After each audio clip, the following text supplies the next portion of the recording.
Ration കടകൾ വഴി വിതരണം ചെയ്യുന്ന ഭക്ഷ്യധാന്യങ്ങൾ വെട്ടിക്കുറച്ച് ജനങ്ങളെ ദുരിതത്തിലാക്കിയ സംസ്ഥാന സർക്കാർ നടപടിക്കെതിരെ കായംകുളം വെസ്റ്റ് മണ്ഡലം കോൺഗ്രസ് കമ്മിറ്റി റേഷൻ കടയ്ക്ക് മുന്നിൽ പ്രതിഷേധ ധർണ നടത്തി. Kayamkulam north block Congress president T Zainulabdeen ഉദ്ഘാടനം നിർവഹിച്ചു.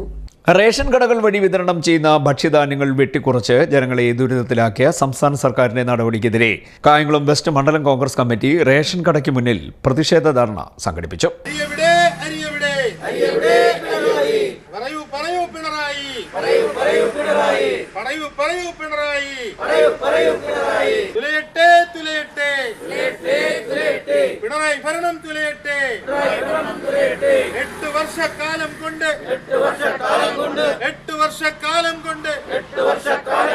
കേരളനാട് ഭരിച്ചു മുടിച്ച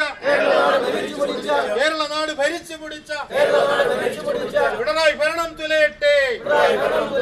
ഈ സമരത്തിൽ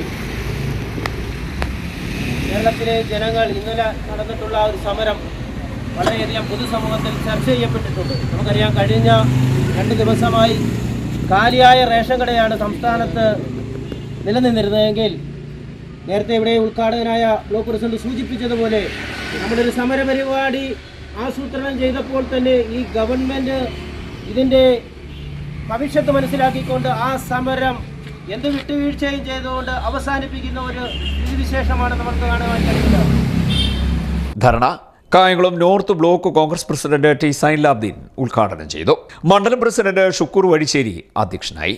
DCC general secretary AP Shajahan, നേതാക്കളായ R Bhadran, VM Ambilimon, PK Masood, P Rajendrakurup, Santhosh വെള്ളത്തെടുത്ത്, BS Velayudhan Pillai, Cheeramath Saleem, PA Kunjumon, അമ്പിൽ Rajan Pillai, PN Rameshan, Zakir Hussain വേലിയയ്യത്ത്, Sivaprasad മൂലശ്ശേരിൽ, Gopalakrishnan, Rajan തേഞ്ചേരിൽ, Panakkal Rajan, Sudha Sudhakaran, Nasar, Vimalkumar, Suresh കേരളചന്ദ്ര, Krishnadas എന്നിവർ സംസാരിച്ചു.